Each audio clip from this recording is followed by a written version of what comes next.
Olá, começa agora mais um Beneficência na TV. No programa de hoje, um bate-papo com o cardiologista Dr. Ricardo Vergara, que vai falar um pouquinho dos exames que são necessários antes de começar uma atividade física.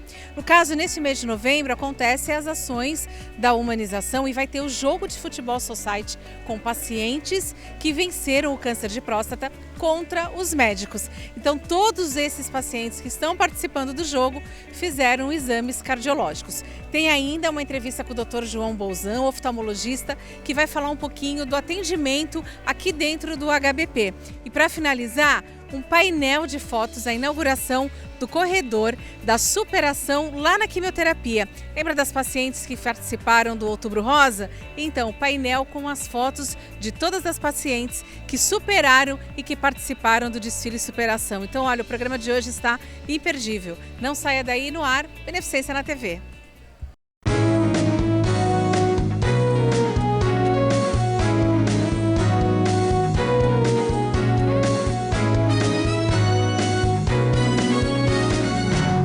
Beneficência na TV.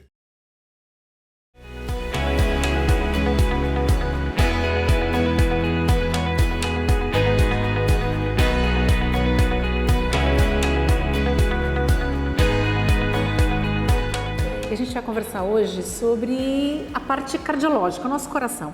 Na hora de fazer um jogo, de fazer uma atividade física, será que a gente precisa tomar alguns cuidados? Pois é, vou conversar com ele, que é cardiologista, vai ser um dos médicos que vai participar do jogo do Futebol Society, competição entre médicos e pacientes. E ele também está fazendo alguns exames nos pacientes que vão estar participando desse jogo. Dr. Ricardo Vergara, cardiologista. Tudo bem? Tudo bem. Obrigada por aceitar o nosso convite é aqui. Está sendo feita, agora alguns exames para os pacientes. A gente vai começar falando do jogo de futebol. Então, para esse jogo, são pacientes que venceram o câncer de próstata e agora eles vão participar desse jogo. Mas e aí, precisa de alguns cuidados com o coração, doutor? Então, precisa, Cris. Principalmente esses pacientes, tá? Agora eles vão ser submetidos. A gente sabe que é um jogo recreativo, um jogo mais para diversão, não é nada de competição. Mas eles são pacientes que passaram por múltiplos medicamentos. Então, eles são pacientes que a gente considera que têm um certo risco cardiovascular. Então, a gente precisa fazer um ecocardiograma, um teste ergométrico, para a gente ver essa função do coração sob demanda do esforço físico, né? Para ver como que é a resposta, para a gente afastar riscos, tanto de arritmia, riscos de isquemia. São pacientes que a gente não estava fazendo um segmento, né, ambulatorial. Então, a gente estava fazendo os exames para ver se eles estão aptos para essa atividade, por mais que recreativa. A gente sabe que jogo de futebol sempre tem aquela rivalidadezinha, um quer ganhar, então a gente sabe que eles acabam indo além do que eles estão mexe com o lado físico e psicológico também, né, doutor? Agora, me diz uma coisa, quais são os exames que são necessários fazer, doutor?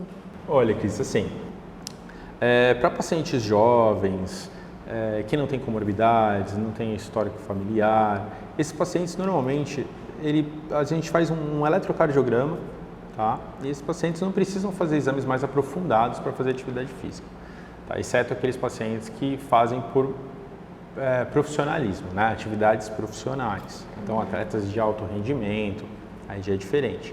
Mas para atividades recreativas, esses pacientes que praticamente têm um baixíssimo risco, eles não têm necessidade de fazer esses exames prévios. Mas a partir do momento que esse paciente tem um alto risco ou muito alto risco cardiovascular, mesmo ele sendo novo, a partir dos 30, 35 anos de idade, a gente já direciona ele para fazer os testes de esforço, o teste ergométrico, o ecocardiograma, tá? Para a gente ter aí uma avaliação, exame de sangue, para a gente ter já uma noção e evitar riscos, né? Tanto de arritmia quanto de infarto em campo, porque normalmente isso pode progredir com uma morte súbita. Que tipo de problemas um eletro ele pode mostrar? Além do infarto, lógico, mas assim, quais são alguns probleminhas que ele fala, opa, tem alguma coisa estranha nesse coração? Bom, o eletrocardiograma, a gente vê o estímulo elétrico do coração, né? Então, a gente consegue ver sobrecargas, a gente consegue ver arritmias, a gente consegue ver algumas alterações elétricas que sugerem alguma patologia cardíaca. né? Então, às vezes, com simples eletro, a gente consegue ver muitas causas ali, muitas alterações cardiológicas, onde a gente tem que fazer uma bateria de exames mais aprofundados, caso apresente essa alteração antes do paciente realizar alguma atividade física, principalmente. Agora, eu sei que está tendo também teste ergométrico, inclusive a gente está vendo algumas imagens. Qual a diferença da esteira? Porque é a mesma coisa, mas a gente está ligado àqueles eletrodos, né? O teste ergométrico, na verdade, ele mostra. Na verdade, o teste ergométrico, a gente quer fazer a leitura, né, da parte elétrica do coração ao estímulo do esforço, né, ao esforço físico. Então, a diferença é basicamente a monitorização. A diferença é que o paciente que está fazendo a esteira, né, em casa e tudo, ele está fazendo aquela atividade sem uma visualização do que está acontecendo com a parte cardíaca dele. Tá? Então, o teste ergométrico a gente usa para investigação de isquemias, porque quando a gente força esse coração, ele pode mostrar sinais de que tem algum hipofluxo, algum baixo fluxo de sangue em alguma região cardíaca. Isso faz uma alteração elétrica para a gente. Porque basicamente a gente vai analisar a clínica do paciente, o estímulo elétrico, né, a atividade elétrica desse paciente e a parte hemodinâmica dele. Então, às vezes o paciente tem dor, às vezes ele tem muita falta de ar, muito cansaço ao início do esforço. Isso é algo que a gente precisa analisar. Como o coração dele responde àquilo, às vezes faz arritmias, às vezes tem depressões, né, alterações elétricas que indicam para a gente alguma atividade errônea ali, alguma patologia. E é um ótimo exame porque é um exame fácil de se fazer, né? Um exame simples, a gente tem um acesso muito facilitado para o teste ergométrico. E aí esses pacientes, então, eles estão fazendo todos esses exames, então, independente de qualquer pessoa que queira fazer uma atividade física, tem que passar por um cardiologista. Mas no caso específico dos pacientes que vão participar do jogo do Futebol Society, todos eles estão passando pelo teste ergométrico? Todos. Os que vão participar agora, todos. Como eles tiveram essa parte oncológica, eles fizeram uso de quimioterápicos, enfim. Isso a gente precisa fazer uma avaliação mais completa dessa parte cardíaca. A gente normalmente indica o teste ergométrico para todos aqueles pacientes que são acima de 35 anos, que tem algum risco cardíaco, né? Tem algum risco, alguns fatores de risco cardiovascular, ou para aquele paciente acima de 65 anos de idade que queira fazer uma atividade física mais intensificada, né? Por mais que ele não tenha nenhuma comorbidade ou nenhuma patologia, histórico familiar, mas se ele tiver a idade acima de 65 anos, a gente também prioriza a realização desse exame, mais para uma investigação. Tá? Ecocardiograma também está sendo realizado? Também, o ecocardiograma também. E o que ele mostra, doutor? O ecocardiograma ele mostra o coração para a gente num todo, né? Então, assim, ele mostra tanto a parte da contração, a parte valvar do coração, a fração de ejeção. Então, o quão funcional aquele coração está, tá? Se tem alguma alteração morfológica, alguma dilatação de câmara, isso tudo ajuda muito a gente a investigar insuficiência cardíaca, enfim, alterações valvares e inúmeras doenças que a gente consegue excluir também com o ecocardiograma. No caso desses pacientes, que todos eles passaram por tratamento de quimioterapia, alguns radioterapia, e tem a parte emocional também, que acho que influencia muito, né, nos problemas que a gente tem, porque a gente fica ansioso, a gente fica nervoso, e aí o coração dá aquela aceleradinha. Mas assim, tudo isso é levado em conta, eles podem, esse tipo de tratamento pode fazer com que o paciente desenvolva algum problema cardíaco também, doutor? Pode, principalmente alguns quimioterápicos. Tá? Tem alguns quimioterápicos que eles são altamente cardiotóxicos. Então eles podem gerar, sim, disfunção cardíaca, que seria a alteração da fração de ejeção, da função, da contratilidade cardíaca, podendo gerar áreas de fibrose no miocárdio, no pericárdio. Então tem que ter um cuidado mais especial mesmo. Com certeza, isso, com certeza. Uhum. Agora, doutor, independente, saindo um pouco do jogo de futebol, a gente já vai voltar nele de novo, mas assim, a pessoa resolveu fazer, aquela pessoa que está sedentária, a gente está chegando numa época agora de verão, vem férias, diz, eu quero fazer uma academia, eu quero fazer uma atividade física, já quero me preparar para começar a correr os 10 quilômetros ano que vem, enfim. Como que ele deve começar? Procurar um personal, vou lá e ele vai mandar eu fazer um monte de exercício, mas é imprescindível procurar um cardiologista, independente de ser uma pessoa hipertensa, qualquer coisa. É muito importante, antes de você entrar numa atividade física,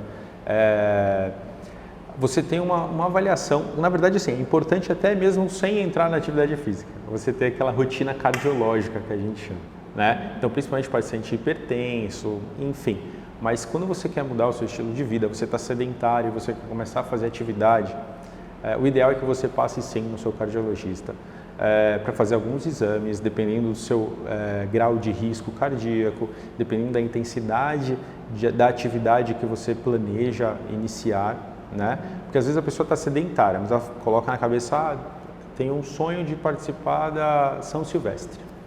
Então assim, a gente sabe que vai ser um exercício de alta intensidade até aquela pessoa estar apta, né, a realizar a maratona. Então, isso também altera a investigação que a gente vai fazer para esse paciente, né? Por exemplo, nesse paciente ele teria uma indicação aí da gente fazer o teste ergométrico, um ecocardiograma, porque a gente sabe que ele vai colocar o coraçãozinho dele sempre ali no máximo de esforço durante esse treinamento. Agora, doutor, uma coisa que a gente não pode deixar de falar, até porque a gente sabe que estão aparecendo novos casos de Covid. Mas a gente até conversou um pouquinho antes da entrevista que algumas pessoas parece que estão tendo um tipo de uma inflamação, que é uma miocardite. Queria que o senhor explicasse o que vem a ser isso, porque às vezes parece que tem muitas pessoas que estão tendo morte súbita. Mas é porque eu tive Covid, eu tive problema no coração por causa da Covid. O que existe de mito nisso? O que existe de verdade a relação Covid e coração? Então, Cris, na verdade o que a gente tem visto aí nesses últimos anos, né, porque o Covid é uma doença muito nova, se a gente falar, não, acontece isso, porque é isso, sim, a gente tem poucas certezas ainda sobre o Covid, mas o que a gente tem visto muito é que ele é um vírus que ele tem, sim, uma probabilidade maior do que os outros vírus de fazer miocardite, pericardite, né, que são inflamações miocárdicas. É um vírus que ele acaba fazendo um acometimento sistêmico, né? A gente tem paciente que tem alterações renais, alterações musculares, alterações hepáticas e também alterações cardíacas por causa desse vírus. Mas isso independente de ter tido uma forma leve ou uma forma mais grave? Independente de ter tido a forma leve ou a forma mais grave. Ou seja, seria pelo contato do vírus. E tem algum sintoma que a pessoa começa a sentir? Eu vejo muito relatos de pessoas falando assim, eu tenho mais cansaço. Eu me canso mais fácil, tem dia que eu estou mais cansada. Outras pessoas falam com perdas de memória. Os sintomas dessa parte da miocardite, da pericardite, normalmente está cometido a dor torácica, né? O paciente tem dor no peito, pode sentir cansaços que não eram habituais nas atividades rotineiras desse paciente. Então a gente tem que sempre lembrar disso também. Mesmo que os sintomas sejam brandos, se você tiver alguma sintomatologia da parte cardiológica, então dor torácica, falta de ar, cansaço, palpitações intensas, vale a pena você procurar o seu cardiologista para fazer uma bateria de exames, tá? Porque daí a gente faz esse rastreio investigativo e a gente consegue detectar isso antes. Quando que o cansaço ele é preocupante? Porque às vezes a pessoa fala assim, eu subo um lance de escada e já fico cansada. Mas quando que o cansaço, na verdade, ele já é um sinal de que, tem alguma coisa estranha? Assim, o que a gente tem que se atentar, Cris, é que, por exemplo, você faz suas atividades rotineiras. Então, vamos supor, todos os dias eu chego na minha casa, eu moro no primeiro andar, eu subo a escada. E isso não me cansa. Mas a partir de uns dias para cá, eu subo metade desses lances de degraus e eu já estou esgotado. Então, assim, começou a mudar a sua vida habitual, né? Isso tem que ligar sempre um alerta. Então, assim, um cansaço que altera a sua vida, a sua rotina, ele tem que ser ligado um alerta para uma investigação. Agora, eu sou sedentário, fui correr a maratona agora, o Santos Run, e não conseguir terminar por cansaço. Não. Aí pode ser do seu sedentarismo. Sedentarismo, né? Não tem como. Isso daí também a gente precisa sempre ter uma ponderação aí do que seria esse cansaço. Tá certo. Doutor, voltando então para o futebol, semana que vem, nessa semana, já acontece no dia 25 o Futebol Society na Arena Portuários, e você que está acompanhando a Beneficência na TV, confere a cobertura completa na próxima semana. Os médicos estão se cuidando também, porque até agora a gente falou dos pacientes, mas e os médicos estão se cuidando? Olha, acho que sim, viu, Cris? Eu espero que sim. Eu não acompanhei os testes ergométricos de ninguém aí, mas eu espero que sim. Mas vamos ter uma revanche, porque no jogo do ano passado os pacientes levaram a melhora. E aí, será que os médicos levam esse ano? Olha, Cris, eu falei, no ano passado eu já falei para eles, vocês são campeões, independente de qualquer coisa, acho que assim, eles já entram sendo campeões, então é difícil ganhar desse time, né, viu? É difícil ganhar desse time, viu, Cris? Um time de campeões ali, pra gente disputar de frente, a gente sempre sai com o pezinho já atrás. Então acho que a gente tem que tentar ali chegar no ritmo deles ali, igualar esse placar aí, mas vamos ver o que dá no jogo. Tá tudo certo. Doutor, obrigada, nos vemos no jogo então. Combinado, tá bom? Tá aí, esse foi o nosso bate-papo de hoje. Então, se você estiver pensando em fazer uma atividade física, agende uma consulta com o seu médico, passe por ele, faça alguns exames, porque prevenir é o melhor remédio. Próximo bloco eu volto com mais Beneficência na TV. Até já. Estamos apresentando Beneficência na TV. HBP, Hospital Beneficência Portuguesa, 163 anos de amor à vida. Projetado para cuidar de você. Investimento em alta tecnologia, com aquisição de um moderno tomógrafo com inteligência artificial. Um novo pronto-socorro cardiológico 24 horas. Implantou unidades ambulatoriais e o pronto atendimento do Hospital do Coração. HBP, 163 anos de amor à vida. Um novo hospital projetado para cuidar da sua saúde. Com atendimento personalizado e humanizado, o serviço de luto do Hospital Beneficência Portuguesa oferece um espaço de paz, tranquilidade e conforto. Velórios climatizados, livro de condolências digital e translado para outros estados. Disponíveis para seguradoras, convênios e particulares. Serviço de luto do Hospital Beneficência Portuguesa, tornando mais fácil o momento mais difícil. Voltamos a apresentar Beneficência na TV.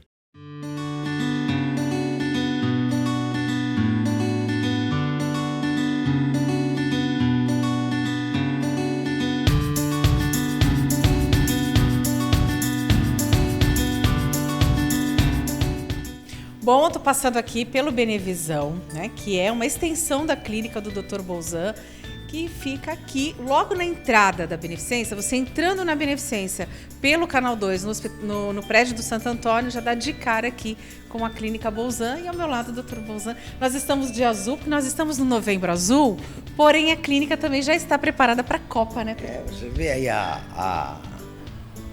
os nossos colaboradores que tiveram a ideia de fazer tudo isso para a Copa do Mundo, que eu espero que dê sorte, né? E estamos aqui com a nova Benevisão aqui na Beneficência, que a gente começou essa nova fase, começamos há não muito tempo, né? Para ter um atendimento mais amplo, com mais equipamentos, com uma atenção maior e com uma amplitude maior de horários para atender as pessoas que aqui vêm. E aqui a gente faz consultas normais, fazemos cirurgias, que é ao lado do nosso centro cirúrgico, que aliás é o único centro cirúrgico separado, oftalmológico, dentro de um hospital, né? Porque normalmente os centros cirúrgicos ou são gerais ou nas clínicas. Nós optamos aqui, com o apoio do Ademir Pestani, da diretoria, a reunir as duas coisas, ou seja, o conforto de uma clínica com a segurança de retaguarda de um hospital. E vem funcionando muito bem. Exames de laser, nós temos uma unidade só de laser aqui, que tem 3 aparelhos de laser para todas as doenças e problemas oftalmológicos. Enfim, aqui está funcionando da mesma forma que na clínica, e agregado à Benevisão, o centro cirúrgico específico para oftalmologia nosso. O atendimento aqui é uma extensão, na verdade, da clínica. Então, se a pessoa ela morar aqui mais próximo ao Hospital Beneficência Portuguesa, ela pode agendar uma consulta com plano ou particular aqui no Benevisão. Sim, é a mesma coisa que na clínica. Nós temos os convênios e os planos de saúde da clínica que são atendidos normalmente, e dependendo do plano de saúde que o hospital tenha, mas que a clínica não tenha, também é possível, não é? E a gente, é interessante porque muitas pessoas não conhecem ainda esse tipo de atendimento aqui, e às vezes vem visitar um parente, alguma coisa, e se espantam que tem aqui. Então é normal, o atendimento é normal, pode ser agendado pessoalmente ou por telefone. Agora, doutora, às vezes, como o senhor falou, né? Às vezes a pessoa está aqui, vem fazer uma visita, mas está com aquele probleminha no olho, tá? E tá sentindo uma coisa meio estranha, tá lacrimejando, não sei se é uma conjuntivite, enfim. Passa por aqui, consegue, de repente, um atendimento assim, não digo emergencial, mas em cima da hora? Sim, a ideia nossa é justamente oferecer a quem vem aqui um atendimento, não é um pronto-socorro, mas um pronto atendimento. Ou seja, se a pessoa vier e na maioria, só se por exemplo o médico está em uma cirurgia, não pode atender no momento, mas caso contrário, na maioria dos casos consegue sim um atendimento na hora. Ah, certo. E agora também a gente está vendo aqui que tem um espaço kids, tem mesinha para as crianças, tem o Leandro vai estar mostrando depois, conforme o senhor está falando, as imagens vão estar entrando. Mas eu estou vendo que tem até um campinho de futebol ali, de botão. Isso foi uma ideia da Beatriz, né? E eu falei, dei carta branca para ela, falei, faça o que vocês acharem melhor, porque elas têm essas ideias. Então a ideia foi dar um pouco mais de leveza, de alegria, porque a gente está dentro de um hospital. Um hospital e mesmo uma clínica são problemas que ocorrem, né? Então a pessoa às vezes está chateada, está com um problema, está com uma doença, ou mesmo se for uma coisa mais simples, mas sempre a pessoa quando vai ao médico fica um pouco receosa. Então a ideia é que deixasse isso mais leve, mais alegre, aproveitando a Copa do Mundo para que as pessoas se sintam acolhidas, se sintam à vontade.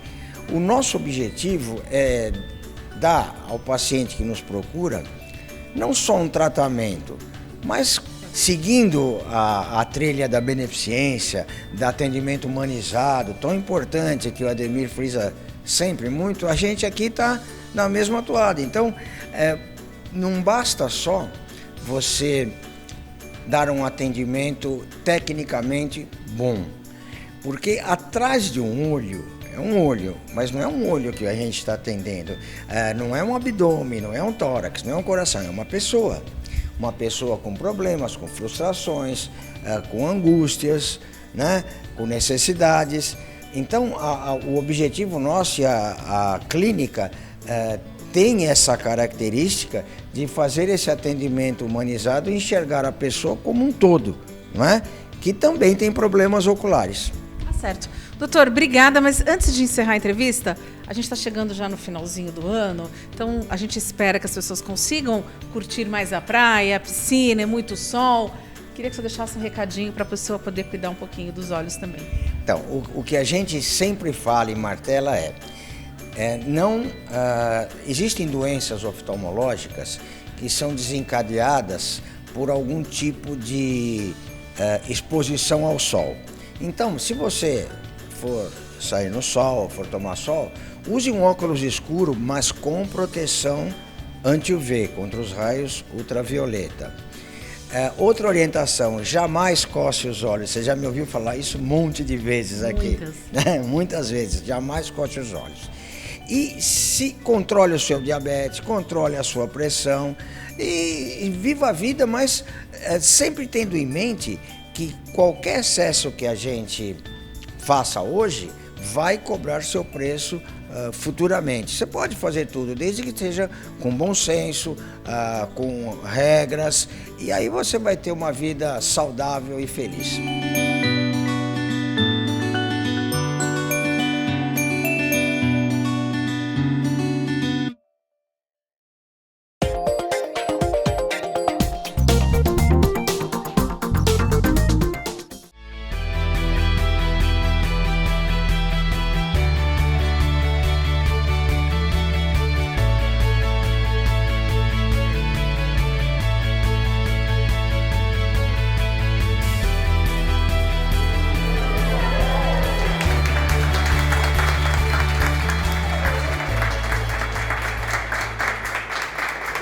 Presidente, inaugurado aí o painel com as fotos com as meninas que participaram do 3º desfile Superação e agora o painel aqui na quimioterapia, né?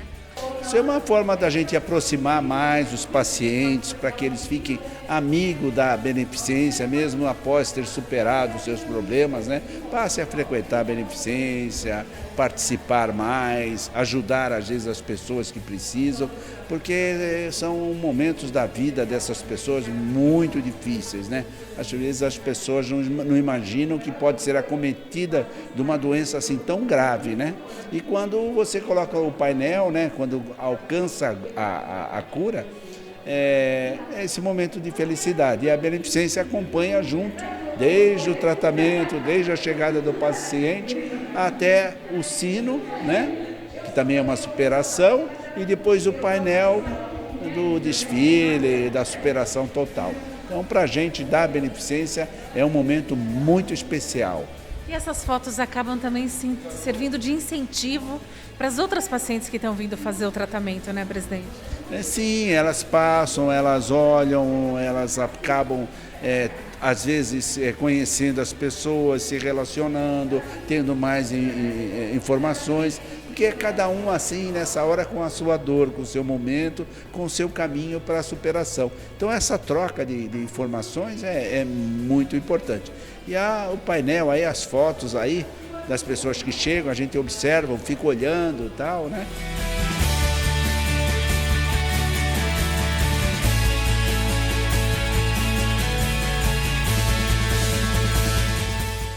Nossa, muita emoção mesmo. O ano passado eu vi o desfile das meninas, chorei e eu falei, o ano que vem quem vai estar aí sou eu, e estou eu aqui. Amei, só tenho que agradecer a beneficência, a gente se sente umas modelos, né? A gente se sente muito privilegiada, foi um dia muito feliz, que eu não vou esquecer, vai ser pelo resto da minha vida. Muita emoção mesmo. Depois eu chorei, desfilei, linda, maravilhosa, depois eu chorei, porque foi muita emoção, muito bom. Só tenho a agradecer. Muito emocionante, tudo que a gente passou, sabe? As nossas lutas que ainda estamos passando. Agora, em ver a gente aqui, em fotos, em passar tudo isso, é muito... É emocionante, gente, não tem muito o que falar.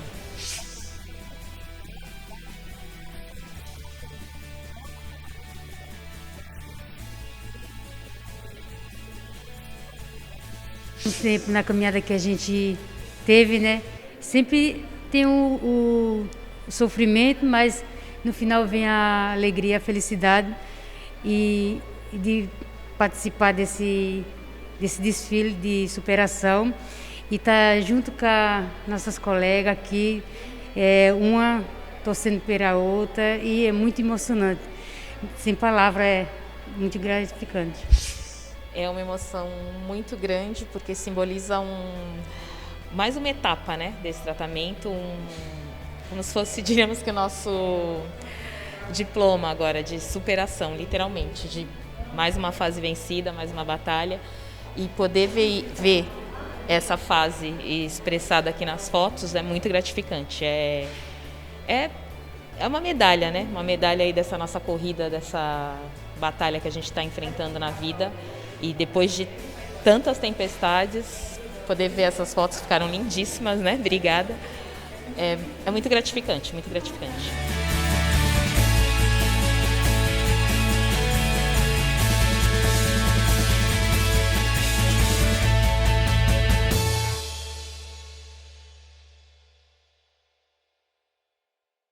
Bom, Beneficência na TV de hoje fica por aqui, espero que você tenha gostado. E já sabe, se você quiser rever esse programa, outras matérias, é só acessar as nossas redes sociais, os endereços estão aparecendo no seu vídeo. Na próxima semana você confere a cobertura completa da Semana Novembro Azul, com roda de conversa, tarde da beleza e também o jogo de futebol society entre médicos e pacientes. Então, olha, não perca. Na próxima semana te espero para mais um Beneficência na TV. Até já!